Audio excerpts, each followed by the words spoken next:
itu nggak mengurangi sukacita kita untuk beribadah pada malam hari ini ya. Kita bersyukur untuk setiap kebaikan dan penyertaan Tuhan selama Bible Study yang sudah kita laksanakan selama 1 tahun terakhir ini. Semoga pada Bible Study kita kali ini kita boleh semakin memahami dan mengerti tentang apa yang akan Tuhan kehendaki dalam kehidupan kita. Baiklah teman-teman, sebelum kita memulai Bible Study kita pada malam hari ini, kita ambil sikap saat teduh sejenak. Saat teduh dimulai.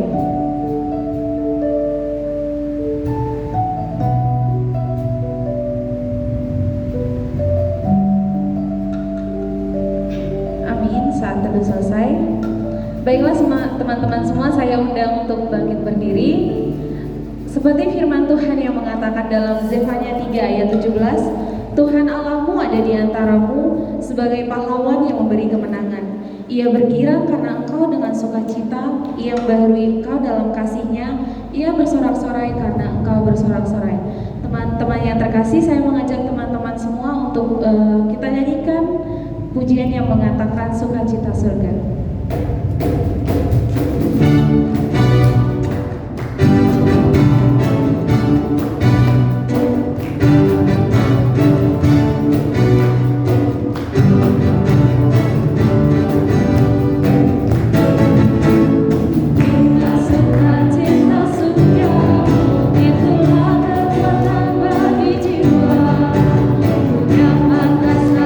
Kasih-Nya, di tengah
Sebelum kita mulai ibadah kita pada malam hari ini, mari kita satukan hati kita, mari kita berdoa.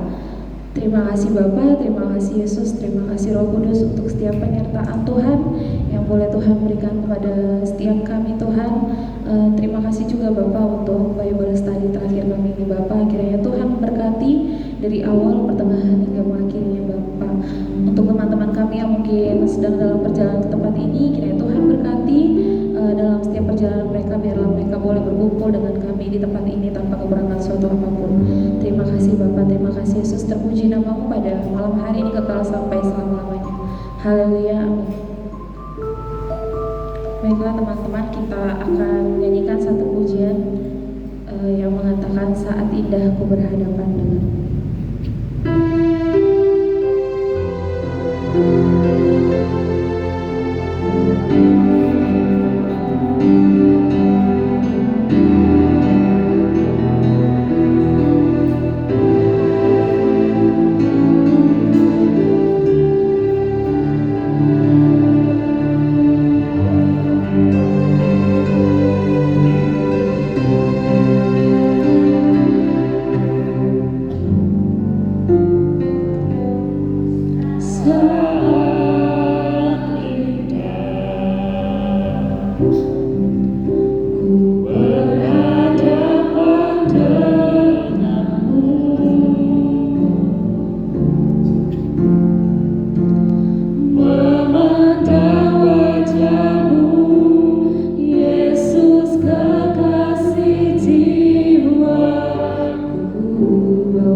Galatia 5 ayat 18 dan 25 mengatakan bahwa untuk dipimpin Roh Kudus, manusia pilihan Allah hendaknya memberi dirinya dipimpin oleh Roh Kudus, yaitu dengan datang pada Roh Kudus, bertanya kepadanya, uji dan pastikan suaranya, ikuti dan lakukan kehendaknya.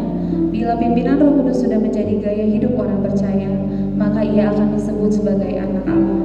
Sebelum kita mendengarkan firman Tuhan, kita nyanyikan pujian Jejakmu Tuhan.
Mudah bagi kami terkadang untuk menyanyikan pujian bagi Tuhan.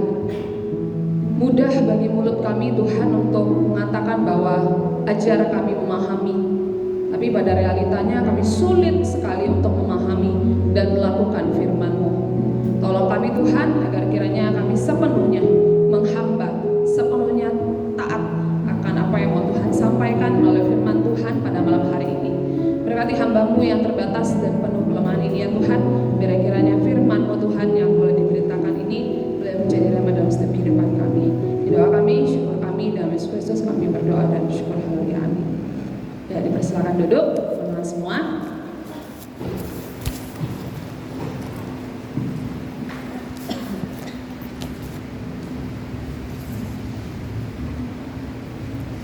Ya, sebelum kita belajar firman Tuhan, aku mau menyapa teman-teman semua. Shalom. Ya, mungkin ada beberapa yang belum kenal ya. Jadi perkenalan dulu kali ya, sedikit ya. Ya, perkenalkan, namaku Selviani Rumapea. Ya, biasanya dipanggil Selvi. Aku alumni dari Fakultas Ekonomi dan Bisnis Untan. Aku anak Untan juga. Ya, dan saat ini aku bekerja melayani sebagai staf perkantas di bidang siswa, gitu ya, di komponen pelayanan siswa. Karena biasanya yang melihat aku itu lebih banyak siswa, gitu daripada mahasiswa, jadi perkenalan sedikit, gitu. Oke, ya itu saja perkenalan dariku. Dan teman-teman, sekarang kita akan bersama-sama, gitu ya, membahas satu tema Bible Study yang terakhir, gitu ya. Mungkin teman-teman udah ada yang share, gitu ya, di story-nya dan sebagainya. Apa tema kita? Aku dengar dan aku lakukan. Ya, kita akan buka bersama-sama bagian firman yang mendasari tema ini. Kita akan lihat di Matius pasal yang ke-7 ayat yang ke-28 sampai yang ke-29.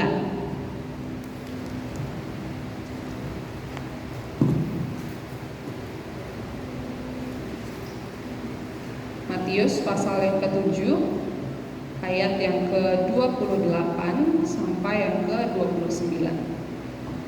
Sudah dapat? Amin ya, langsung auto ya, jawabnya amin gitu ya. Oke. Ya, aku akan bacakan untuk kita semua Matius pasal 7 ayat ke-28 sampai ke-29. Demikian firman Tuhan dengan perikopnya kesan pendengar.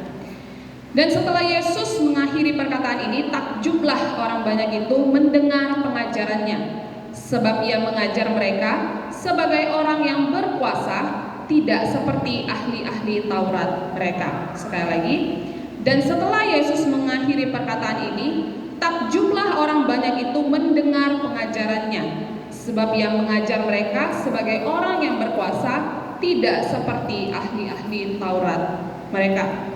Sedemikian jauh pembacaan firman Tuhan kita. Berbahagialah orang yang mendengar dan melakukan firman Tuhan. Ya, teman-teman, tema tentang khotbah di bukit gitu ya, di dalam Bible Study ini bukan sekali dua kali gitu ya dibukakan, tapi mungkin sepanjang semester ini ya, Jess ya, sepanjang semester ini. Siapa yang mungkin ikut dari awal sampai akhir? Pengurus ya, pengurus auto ya pasti. Yang lainnya mungkin ada yang ikut dari awal sampai akhir tentang khotbah di bukit. Oh, Elsom ya. Benar? Coba cek absennya. Ya. Ya teman-teman, ketika mendengarkan gitu ya, mendengarkan eksposisi gitu ya, kemudian ada PA bentuknya kemarin dan sebagainya tentang khotbah di bukit, apa respon ataupun reaksi teman-teman ketika mendengarkan hal itu? Apa reaksi teman-teman ketika mendengarkan penjabaran gitu ya dari setiap pembicara-pembicara berkaitan dengan khotbah di bukit? Atau tidak ada reaksi apa-apa? Flat gitu. Ada yang mungkin memberikan respon? Oh, Kak Cinta. Ada? Mungkin yang terberkati gitu ya dengan bagian yang dibahas gitu oleh pembicara-pembicara sebelumnya. Atau makin tidak mengerti ketika dibukain tentang khotbah di bukit.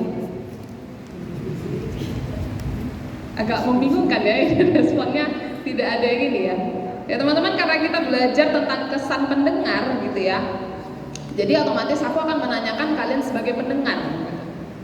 Dari banyaknya topik yang sudah dibukakan, apa yang kira-kira nyantol gitu di pikiran maupun di otak kalian? Ada nggak? Dari pengurus deh, kalau pengurus nggak tahu juga deh. Dari Jessica coba.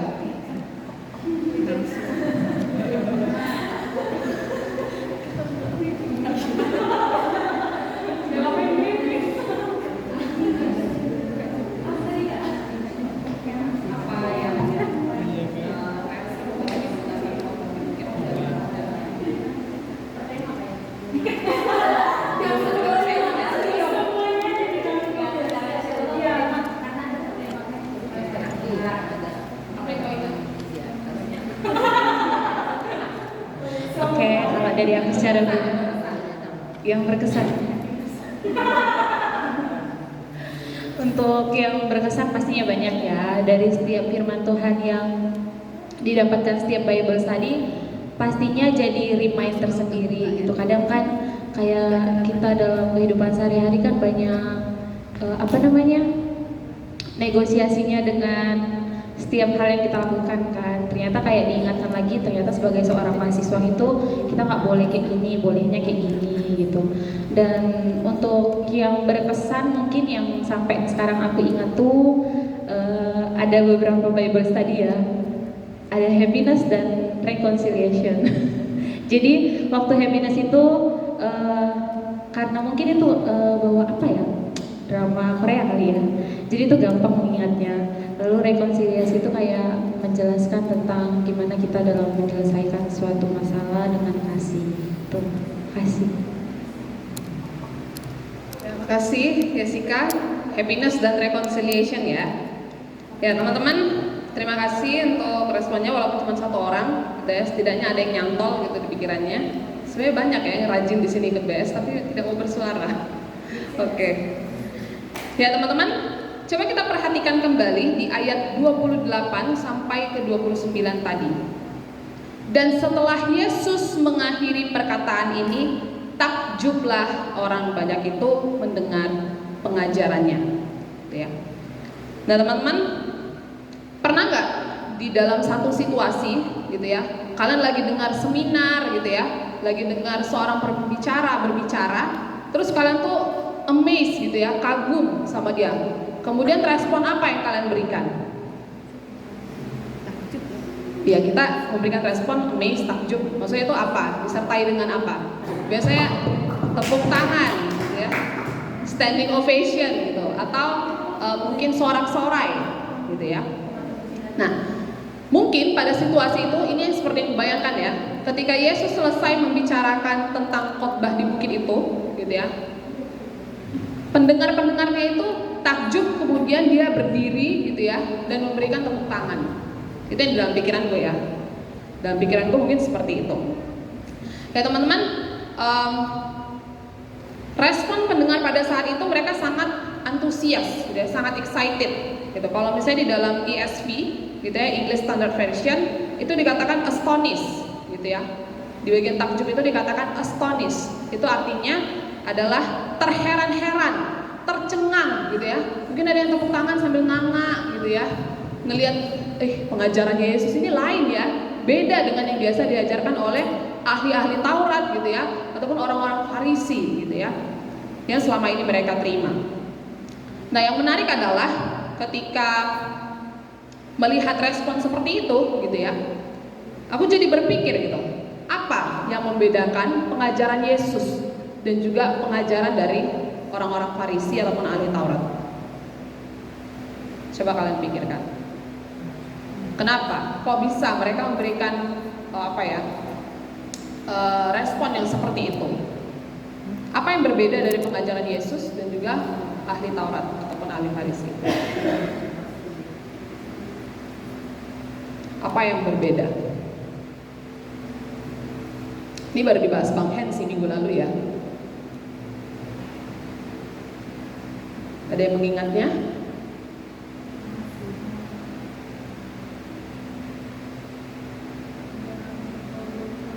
Ya, the golden rule-nya apa? Jeng-jeng. Kayaknya ini perlu di ospek ya. Ya, golden rule-nya adalah hal itu semuanya dilakukan dengan atas dasar kasih, gitu ya. Kasih kepada Tuhan, kasih kepada sesama, gitu ya. Sehingga itu yang membedakan pengajaran, gitu ya. Kalau misalnya orang ahli-ahli Taurat, Farisi, mereka banyak sekali menuntut gitu ya.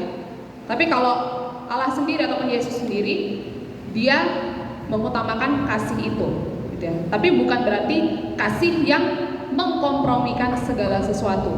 Justru kalau kita lihat di dalam khotbah di bukit, di sepanjang 5-7, pasal 5-7, itu tidak ada sedikit pun Tuhan tidak mengatakan kebenaran. Ya, justru di dalam situ Tuhan mengatakan kebenaran.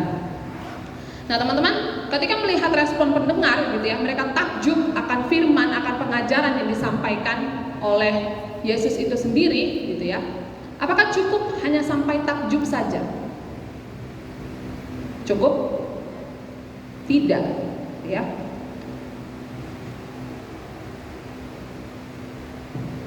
Ini pertanyaan untuk diri kita sendiri. Teman-teman boleh jawab sendiri dalam hati ya. Seberapa sering gitu ya kita ngepost gitu ya, ngepost story berkaitan dengan pembicara yang begitu hebat gitu ya, begitu hebat membicarakan tentang topik-topik yang mungkin menenangkan hati kita atau mungkin sangat-sangat tanda kutip menguntungkan diri kita gitu ya, dan sebagainya. Seberapa sering kita ngepost hal itu? Seberapa sering kita takjub akan pengajaran-pengajaran dari pengkhotbah maupun quotes-quotes motivasi-motivasi dari pembicara-pembicara dan sebagainya? Seberapa sering? Atau enggak sih, biasa aja? Seberapa sering? Mungkin kita sering ya, maksudnya, aduh ini bagus nih quotes ini, aku harus post nih biar si ini nih terkena gitu ya, biar dia tuh tahu gitu kalau misalnya ada ayat Alkitab yang bahas tentang ini gitu. Jadi fokusnya itu terkadang ke diri kita sendiri atau mungkin untuk ke orang lain gitu ya. Takjub akan segala pengajaran itu gitu ya. Oke, tertakjub-takjub deh ya. Takjub akan segala pengajaran itu diposting, tapi apakah kita melakukannya teman-teman? Misalnya tentang Tuhan Yesus baik, misalnya gitu ya. Tuhan Yesus itu baik, gini dan sebagainya. Tapi apakah benar kita mengalami yang namanya Tuhan Yesus itu baik? Apakah kita mengalami atau kita tahu Tuhan baik gitu ya?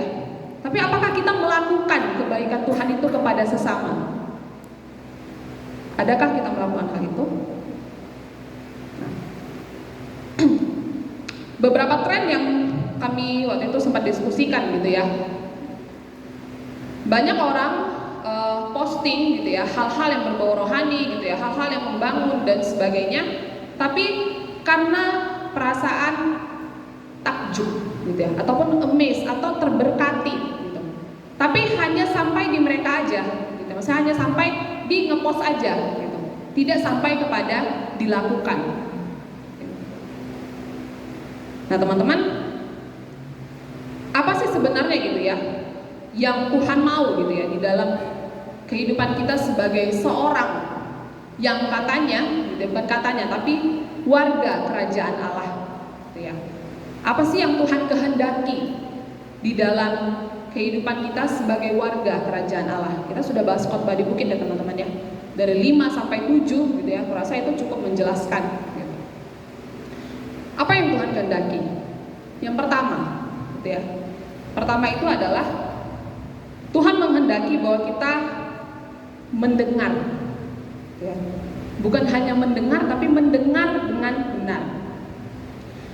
Jika kita melihat ke ayat sebelumnya teman-teman, di 7 ayat 24 sampai 27 dikatakan, setiap orang yang mendengar perkataanku ini dan melakukannya, ia sama dengan orang yang bijaksana yang mendirikan rumahnya di atas batu ya. Setiap orang yang mendengar perkataanku ini, setiap orang yang mendengar perkataanku ini. Terus yang tuli gimana dong? Itu beda kasus ya teman-teman ya. Itu beda kasus. Kita di sini telinganya masih bisa mendengar. Coba dicek dulu, apakah kita bisa mendengar? Bisa ya. Kita nggak tuli ya. Kita nggak tuli. Kecuali kita tuli rohani. Kita itu nggak tahu juga ya. Nah teman-teman, setiap orang gitu ya mendengar perkataanku ini dan melakukannya. Gitu. Nah teman-teman, kalau misalnya kita perhatikan gitu ya, salah satu kesulitan yang besar dewasa ini adalah untuk mendengar. Kebanyakan orang mau didengar, tapi tidak mau mendengar. Mungkin ketika kita sharing gitu ya, atau curhat dengan teman-teman kita, mungkin kita punya tendensi gitu ya, kecenderungan untuk terus didengar. Tapi kita tidak mau mendengar masukan dari teman-teman kita, even itu firman Tuhan sekalipun ya, karena kita selalu pengennya didengar gitu. Jadi itu salah satu kesulitan sebenarnya yang sedang dihadapi gitu dewasa ini. Banyak orang mau didengar tapi tidak mau mendengar. Maka ketika firman Tuhan diberitakan, coba bertanya kepada diri sendiri, ada berapa firman Tuhan dalam satu minggu yang kita dengarkan, yang kita baca gitu ya, dan pada akhirnya kita renungkan benar-benar dan kita lakukan. Ada berapa banyak? Ataukah itu hanya seperti apa ya, perkataan yang di istilahnya kayak kita nulis tulisan di pasir gitu ya, kemudian kena ombak lalu dia hilang. Apakah seperti itu? Nah teman-teman, yang Allah kehendaki bagi kita adalah kita belajar untuk mendengar isi perkataan dari Tuhan itu sendiri. Dan ini banyak sekali gitu ya, yang terkadang kita pribadi kadang-kadang menyalahkan gitu ya, menyalahkan itu firman Tuhannya nggak bagus gitu ya, firman Tuhannya tuh nggak ngena di aku gitu ya. Jadi aku nggak dapet gitu. Nah, teman-teman, belajarlah untuk mendengar gitu ya, siapapun yang berbicara ya.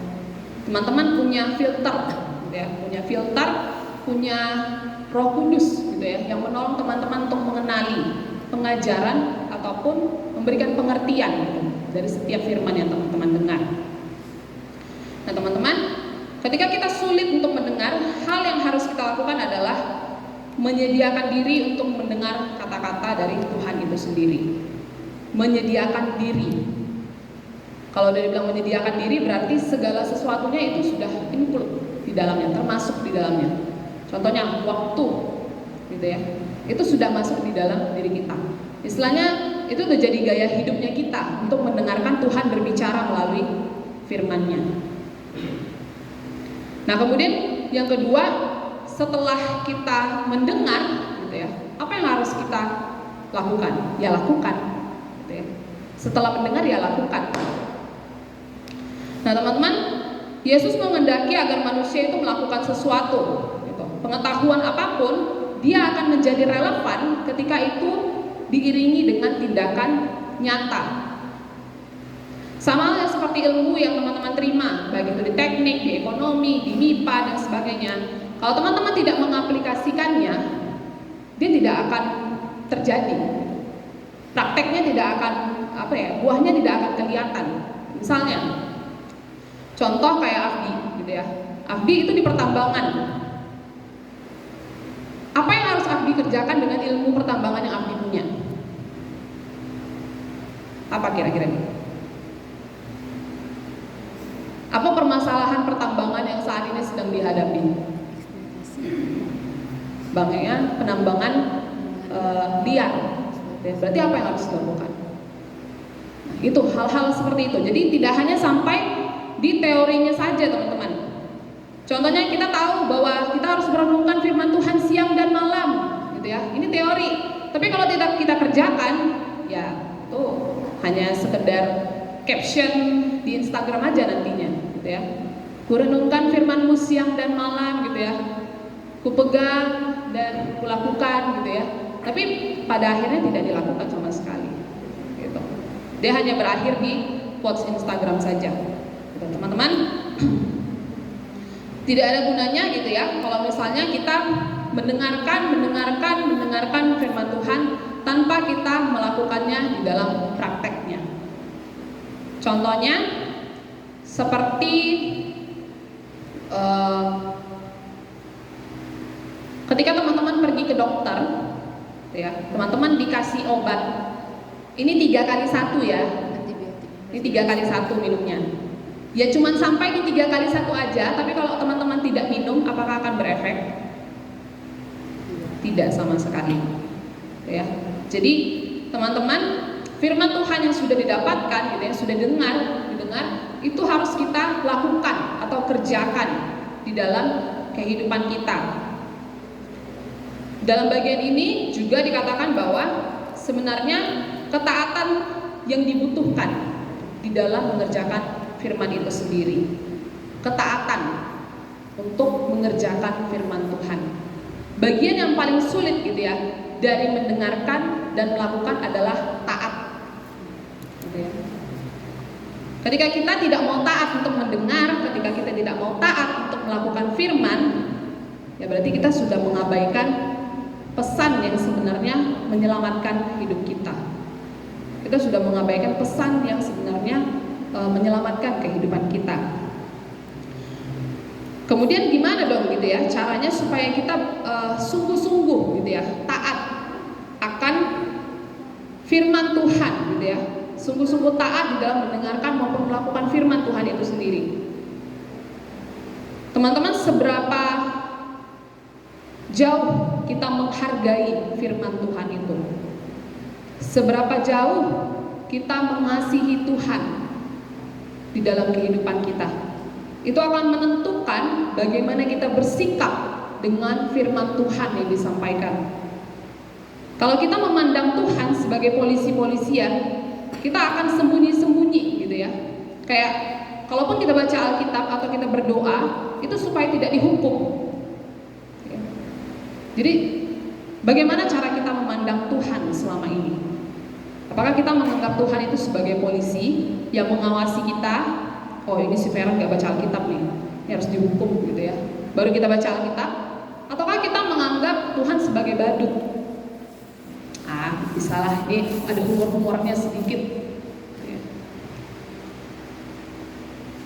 Nah teman-teman, bagaimana kita memandang Tuhan itu sebenarnya mempengaruhi gitu ya, cara kita untuk mendengar dan melakukan firman Tuhan. Tuhan bisa bercanda nggak? Bisa. Tuhan bisa serius? Bisa gitu ya. Tapi seserius apa gitu ya kita melihat gitu ya firman-Nya lebih dalam? Nah teman-teman, kita tidak hanya hidup dengan diri kita sendiri gitu ya. Kita hidup karena anugerahnya Tuhan. Karena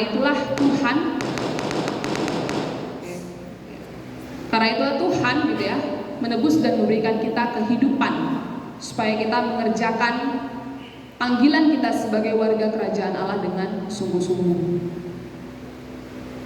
Nah teman-teman, jika ditanyakan gitu ya, berarti apa yang harus kita lakukan supaya kita dapat memandang Tuhan dengan benar gitu ya, dapat melihat firman Tuhan secara utuh? Salah satunya adalah dengan teman-teman ambil komitmen gitu ya, untuk mengerjakan proyek ketaatan teman-teman. Proyek ketaatan itu seperti apa? Contohnya gitu ya. Teman-teman sudah baca, sudah merenungkan, sudah mendengar penjabaran dari Matius pasal 5 sampai 7. Dari poin-poin ataupun topik-topik yang disampaikan, kira-kira bagian mana yang kita rasanya masih sulit untuk kita lakukan? Nah teman-teman, coba ambil waktu gitu ya, untuk merenungkan kira-kira dari part itu mana yang kira-kira rasanya masih sulit untuk aku lakukan. Terus proyek ketaatannya gimana? Contohnya, misalnya gini, berkaitan dengan hal memberi sedekah. Kalau kemarin di PA, poin dari hal memberi sedekah, hal berdoa dan sebagainya adalah motif yang benar, gitu ya. Motif yang benar. Berarti yang perlu kita perbaiki adalah motivasi kita ketika kita memberi dan sebagainya. Berarti proyek ketaatan yang bisa kita lakukan gitu ya untuk mendukung kita di dalam melakukan firman Tuhan itu adalah belajar untuk memberi tanpa mengharap kembali. Belajar untuk memberi dengan tulus. Tapi bukan berarti mengada-ngada ya. Jadi kayak aduh aku udah nggak ada uang lagi sih sebenarnya, tapi ya udahlah aku kasih aja kayak gitu. Itu berarti tidak berhikmat juga gitu ya.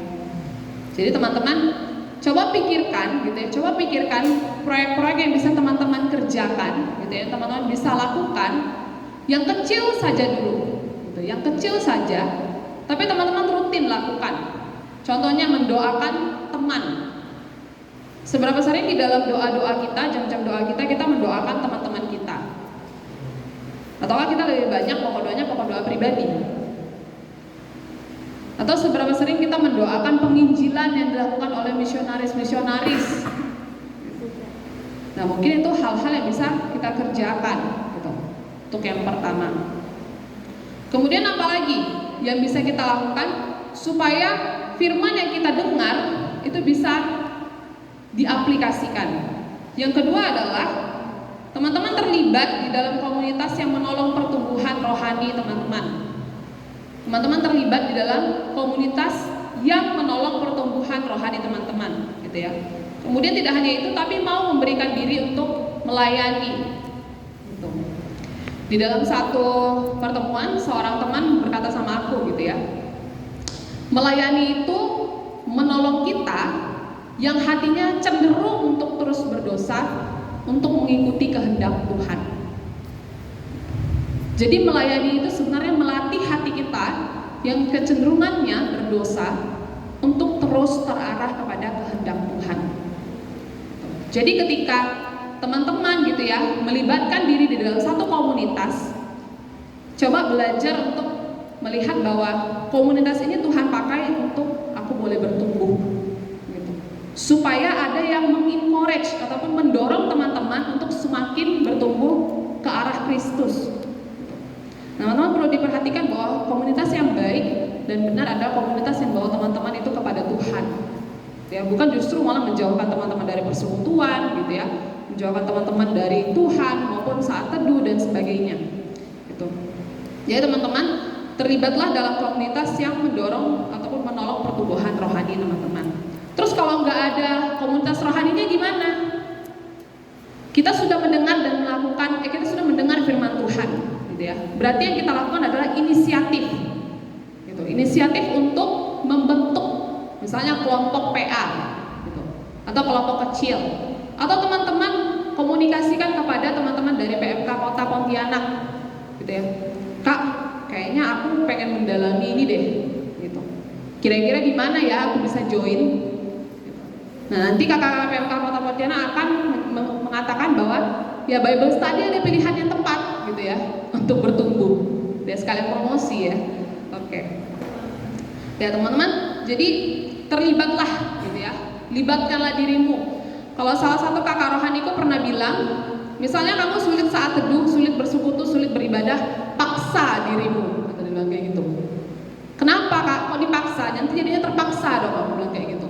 Terus dia bilang, paksa dirimu untuk melawan kedaginganmu. Dia bilang seperti itu.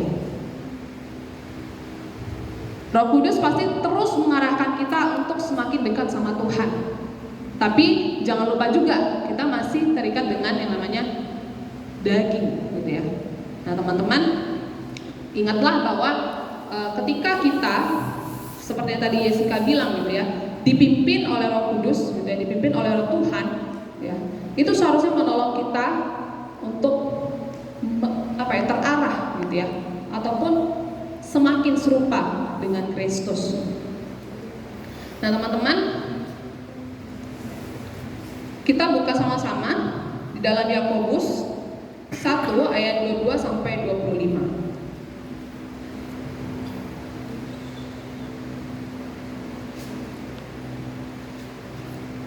Yakobus pasal 1 ayat yang ke-22 sampai yang ke-25. Tuhan bacakan untuk kita semua. Tetapi hendaklah kamu menjadi pelaku firman dan bukan hanya pendengar saja. Sebab jika tidak, demikian kamu menipu dirimu sendiri. Sebab jika seorang hanya mendengar firman saja dan tidak melakukannya, ia adalah seumpama seorang yang sedang mengamat-amati mukanya yang sebenarnya di depan cermin. Baru saja ia memandang dirinya, ia sudah pergi atau ia segera lupa bagaimana rupanya. Tetapi barang siapa meneliti hukum yang sempurna, yaitu hukum yang memerdekakan orang, dan ia bertekun di dalamnya, Jadi bukan hanya mendengar untuk melupakannya, tetapi sungguh-sungguh melakukannya, ia akan berbahagia oleh perbuatannya. Ya teman-teman ya. Jadi kita sebagai warga kerajaan Allah, seperti yang sudah disampaikan gitu ya di sepanjang khotbah di bukit, hendaklah kita gitu ya menjadi pelaku firman dan bukan hanya sebagai pendengar saja. Karena kalau tidak, kita sebenarnya sedang menipu diri kita sendiri. Ya. Kita berkata bahwa kita adalah anak Tuhan, kita percaya sama Tuhan gitu ya, tapi nyatanya kita tidak melakukan apa yang firman Tuhan kehendaki. Berarti kita menipu diri kita sendiri dan juga menipu Tuhan itu sendiri. Jadi teman-teman, berjuanglah gitu ya. Berjuanglah untuk mendengar dengan benar firman Tuhan yang disampaikan dan melakukan firman Tuhan yang disampaikan.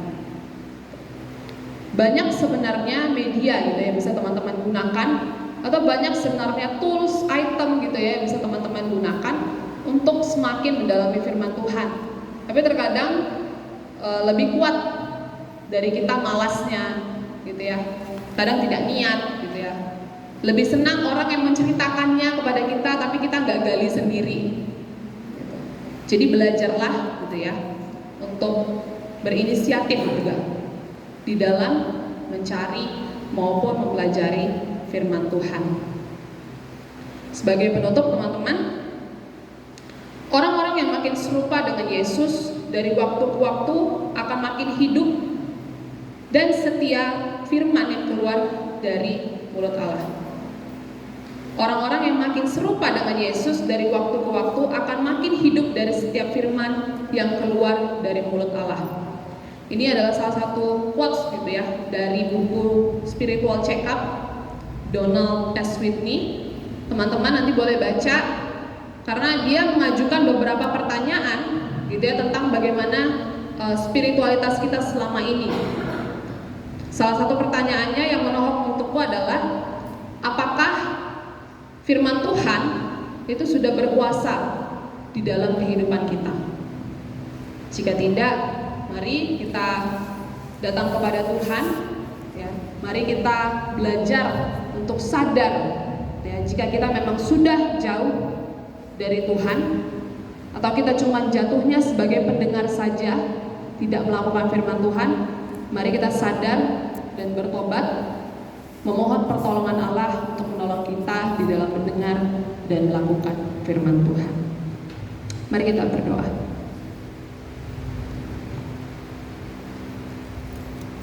Ya Tuhan, ada salah satu pujian yang mungkin sering kami nyanyikan. Selidiki aku, lihat hatiku, apakah ku sungguh mengasihi Engkau Yesus. Ketika pujian ini dinaikkan ya Tuhan, kami seperti benar-benar mengasihi Tuhan. Tapi ada juga momen di mana kami merasakan bahwa kami sebenarnya tidak sedang mengasihi Tuhan. Dengan cara hidup kami, dengan pikiran kami, dengan hati kami. Kami mohon ampun di hadapan Tuhan jika selama ini ya Tuhan, kami hanya menggunakan firman Tuhan sebagai mungkin story IG kami, tapi kami tidak melakukannya di dalam hidup kami. Kami hanya takjub semata, tapi kami tidak mau melakukannya. Kami membagikannya kepada orang lain, tapi kami tidak melakukannya. Ampuni kami Tuhan jika kami melakukan hal-hal yang tidak berkenan di hadapan Tuhan. Tolong kami untuk semakin sadar bahwa panggilan kami sebagai warga kerajaan Allah adalah hidup menurut standar kebenaran firman Tuhan. Jika kami jatuh ya Tuhan, tolong kami, topang kami, agar kiranya kami dimampukan untuk boleh berjalan bersama dengan Allah di dalam menjalani kehidupan yang makin hari makin jahat ya Tuhan. Kira-kiranya belas kasihan dan pertolongan Tuhan yang boleh terus menolong kami. Biar kiranya Tuhan firman ini boleh jadi peneguhan bagi setiap kami untuk dapat melakukan apa yang Tuhan kehendaki dalam kehidupan kami. Di doa kami, di syukur kami, dalam Yesus Kristus kami berdoa, haleluya, amin.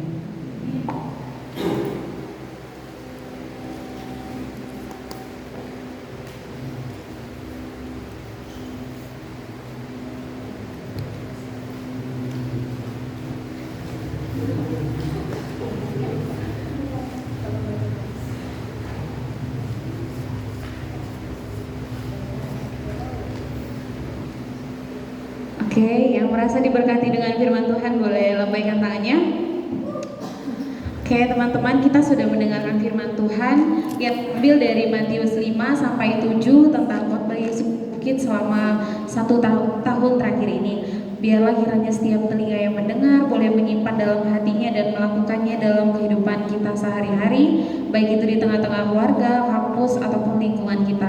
Dan untuk meresponi firman Tuhan sekaligus memberikan persembahan, kita nyanyikan pujian Hidup Bagi Kristus.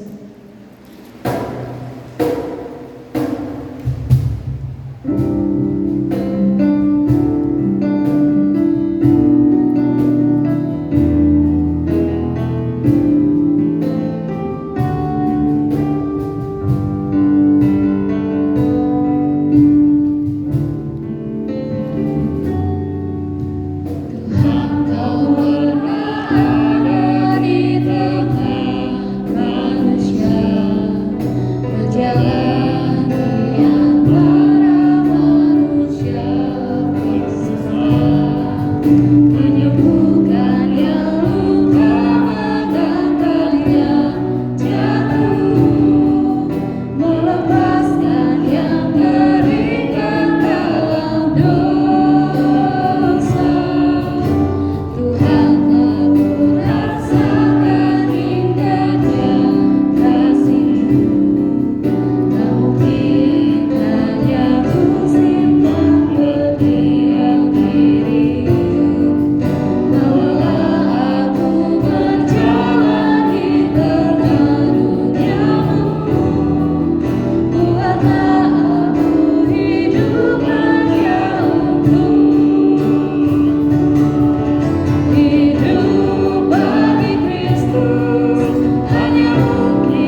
pujian yang kami dapat ucapkan, tapi dapat kami hidupi dan kami imani juga ya Bapa, bahwa kami mau hidup seperti bagi Kristus, mengasihi yang Engkau kasihi dan mengerjakan apa yang Engkau lakukan Tuhan.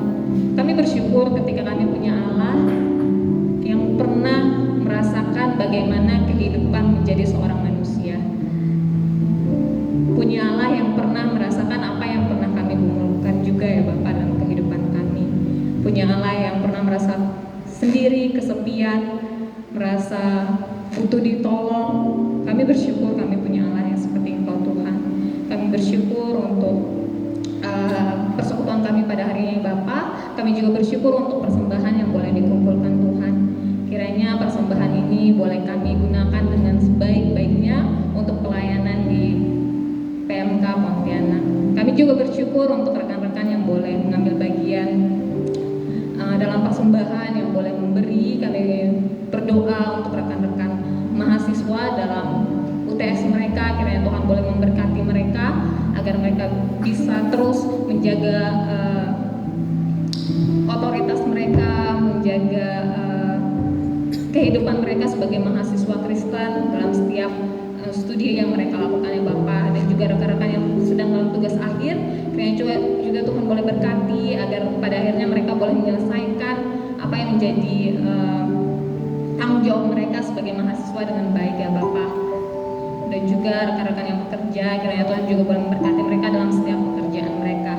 Kami juga berdoa untuk kesehatan kami masing-masing ya Tuhan, kiranya Tuhan boleh berkati. Terpuji nama Tuhan, di dalam nama Yesus Kristus, Allah yang hidup, kami berdoa serta mengucap syukur. Amin. Baiklah teman-teman, kita akan masuk dalam pokok doa. Oke. Nah teman-teman, kita akan berdoa untuk PMK Pontianak dan PMK Sintang ya. Untuk teman-teman yang wanita akan mendoakan pelayanan PMK Pontianak, dan teman-teman yang pria akan mendoakan pelayanan PMK Sintang. Untuk PMK Pontianak, teman-teman kita bersyukur ya, hari ini adalah Bible Study terakhir, dan bisa dibilang hari ini adalah pelayanan terakhir untuk kepengurusan PMK Pontianak yang eksternal gitu ya, untuk di tahun 2022-2023. Bersyukur untuk itu, bersyukur untuk relasi yang telah terjalin antar pengurus PMK kota dengan PMK fakultas atau PMK kampus yang ada. Nah, tolong doakan teman-teman yang wanita, doakan untuk persiapan evaluasi komponen gitu ya, akan dilaksanakan itu tanggal 24 sampai 25. Kiranya teman-teman PMK Kota Pontianak boleh mempersiapkan evaluasinya yang dengan baik, supaya pada akhirnya bisa menjadi acuan untuk pelayanan selanjutnya. Kemudian berdoa juga untuk regenerasi pelayanan PMK Pontianak sedang masa proses regenerasi. Kiranya teman-teman yang sudah dihubungi, yang sedang menggumulkan, kiranya mereka punya hati yang sama, punya visi yang sama, punya kerinduan yang sama untuk bisa melihat pelayanan lebih luas lagi gitu ya, khususnya di Kota Pontianak. Dan doakan juga teman-teman untuk tahun depan gitu ya, pengurusan tahun depan, pelayanan PMK Pontianak akan dibagi menjadi 2 komponen gitu ya, ada PMK Kota dan TPPM. Jadi TPPM akan khusus ngerjakan pelayanan di kependidikan, dan PMK Kota akan khusus ngerjain pelayanan yang kotanya gitu ya, sama perintisan kampus. Doakan proses itu, karena kalau misalnya pengurus yang jawab yes sedikit, ini akan bikin perombakan yang cukup membingungkan sih gitu ya. Semoga ada orang-orang yang pada akhirnya punya kerinduan yang sama. Itu untuk teman-teman yang wanita. Kemudian boleh next. Nah teman-teman yang pria akan mendoakan pelayanan PMK di Sintang. Jadi teman-teman Perkantas Kalbar sendiri gitu ya, sudah memulai perintisan di Sintang gitu ya, dan selama dari tahun 2021 itu sudah mulai perintisan di Sintang dan dimulai dari pelayanan PMK. Nah teman-teman bersyukur gitu ya, ketika RPPK kemarin ada 4 orang mahasiswa mahasiswa dari Sintang gitu ya. Itu dari STKIP, Stikes sama Unka yang pada akhirnya bisa mengikuti RPPK gitu ya pada tanggal 5 sampai 7 Mei. Nah, bersyukur untuk itu teman-teman, bersyukur juga after RPPK mereka udah ada staff khususnya Bang Jul gitu ya, sudah memfollow up RPPK dalam bentuk PA gitu ya. Jadi mereka PA Nehemia dan bersyukur itu sudah terlaksana. Dan bersyukur juga untuk pada akhirnya satu kelompok kecil putra di Unka yang bertambah anggota jadi 1 orang gitu ya. Awalnya mereka cuma bertiga, jadi sekarang berempat gitu ya. Ada satu kelompok kecil yang sudah berjalan di sana. Nah teman-teman yang pria tolong doakan untuk kerinduan menjangkau kampus Stikes dalam hal membentuk kelompok kecil baru gitu ya. Doakan kerinduan satu mahasiswa yang bersedia mengikuti kelompok kecil ini, kiranya dia tuh berkomitmen untuk terus bisa dikelompok-kecilkan. Dan doakan juga upaya untuk membangun kembali persekutuan PMK di Unka. Kiranya kehadiran 1 orang dari Unka yang mengikuti RPPK kemarin gitu ya, pada akhirnya bisa mendorong dan memperjuangkan visi persekutuan di kampusnya gitu ya. Nah teman-teman, mari kita sama-sama berdoa. Nanti teman-teman yang wanita doakan untuk pelayanan PMK Pontianak, terus teman-teman yang pria doakan pelayanan PMK di Sintang. Mari kita berdoa.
Ini setiap doa, setiap permohonan kami bagi pelayanan PMK di Pontianak maupun PMK di Sintang, kiranya Tuhan boleh memberkati. Di dalam nama Yesus Kristus kami berdoa serta mengucap syukur. Amin. Oke, teman-teman mungkin beberapa sudah pernah dengar gitu ya sharing dari pelayanan World Assembly ini dari IFES. Nah teman-teman mungkin ada beberapa juga yang belum tahu gitu ya, jadi aku akan men-sharingkannya kembali.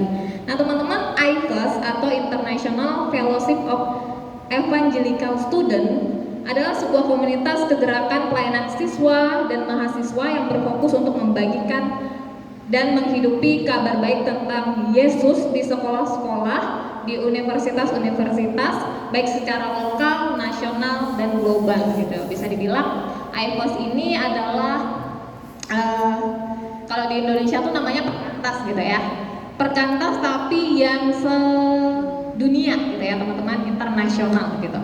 Nah teman-teman, setiap 4 tahun sekali gitu ya, perwakilan dari seluruh persekutuan IFES di seluruh dunia akan bertemu untuk melaksanakan namanya World Assembly gitu ya. Nah World Assembly ini telah terbukti sepanjang masa sejarah gitu ya, menjadi sebuah pusat pertumbuhan yang memperlengkapi, menginspirasi, dan memberikan arah bagi kegerakan pelayanan IFOS dan momen menyatukan gerakan global yang berfokus pada panggilan IFOS. Nah teman-teman, spesial gitu ya pada tahun ini Indonesia itu jadi tuan rumah untuk pelaksanaan IFOS gitu ya, pertemuan seluruh persekutuan gitu ya, persekutuan IFOS sedunia itu akan dilaksanakan di Jakarta gitu ya. Bisa dibilang Perkantas jadi tuan rumah tahun ini sebagai perwakilan dari Indonesia gitu ya. Indonesia dan Perkantas jadi tuan rumah gitu ya. Dan IFOS ini akan dilaksanakan pada tanggal 2 sampai 10 Agustus 2023 teman-teman. Nah, sebagai bagian dari orang-orang yang boleh menikmati pelayanan IFOS gitu ya, khususnya di Indonesia, aku mengajak kita semua untuk sama-sama berdoa gitu ya teman-teman. Berdoa untuk IFOS, untuk World Assembly yang akan dilaksanakan Perkantas gitu ya sebagai tuan rumah, khususnya Indonesia juga sebagai tuan rumah. Mari kita sama-sama berdoa ya teman-teman untuk kesiapan hati 19 peserta dari Indonesia dan 70 orang volunteer, salah satunya itu Kak Selvi ya, entah jadi volunteer gitu ya, perwakilan Kalbar, dan peserta dari Kalbar itu Kak Wike gitu ya yang akan mengikuti. Jadi teman-teman kita sama-sama berdoa gitu ya untuk kesiapan hati 19 peserta dan 70 orang volunteer gitu ya, supaya mereka benar-benar menyiapkan diri mereka, bahkan kesehatan mereka juga untuk pelaksanaan IFOS World Assembly ini. Dan teman-teman kita juga doakan untuk pengajuan visa dari berbagai belahan dunia, secara khusus kurang lebih 200 orang yang mengajukan e-visa gitu ya teman-teman. Mari kita doakan prosesnya kiranya boleh berjalan dengan lancar dan mereka bisa mengikuti World Assembly di Jakarta dengan baik gitu ya. Dan doakan mobilitas kegerakan doa dari seluruh Indonesia. Jadi ini doanya enggak sama kita aja gitu ya, tapi kiranya seluruh perkantas-perkantas yang ada di Indonesia juga boleh terus melakukan kegerakan doanya sih untuk pelayanan ini, karena ini cukup gede ya pertemuan ini gitu, World Assembly ini, karena melibatkan berbagai negara gitu ya. Ada banyak hal yang menjadi pergumulan dan kiranya kita sebagai orang-orang yang boleh dilayani juga turut mendoakan pelayanan ini. Nah teman-teman, aku mau ngajak kita berdoa bersama-sama. Mari kita berdoa.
Oke Bapak, kami kembali datang ke hadirat-Mu Tuhan, mengucap syukur untuk anugerah Tuhan yang begitu luar biasa ketika Indonesia, khususnya Perkantas, boleh Tuhan percayakan sebagai tuan rumah untuk pelaksanaan World Assembly pada tahun 2023 ini ya Bapak.